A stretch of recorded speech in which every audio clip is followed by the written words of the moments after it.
Hello and welcome to our channel App Tutorial. In this video, I'm going to be teaching you how you can save a content or video to your collections on Rednote. So let's go ahead and start the video. Open Rednote on your phone. Go ahead and select any video you want to add to your collection.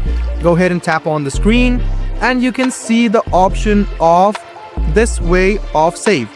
So go ahead and tap on save and the video will be saved. And you can see the star icon right next to the video. Go ahead and tap on it, and as you can see, this has been sent to a board. So go ahead and tap on this star icon, and this is how easy it is to save it to your collection.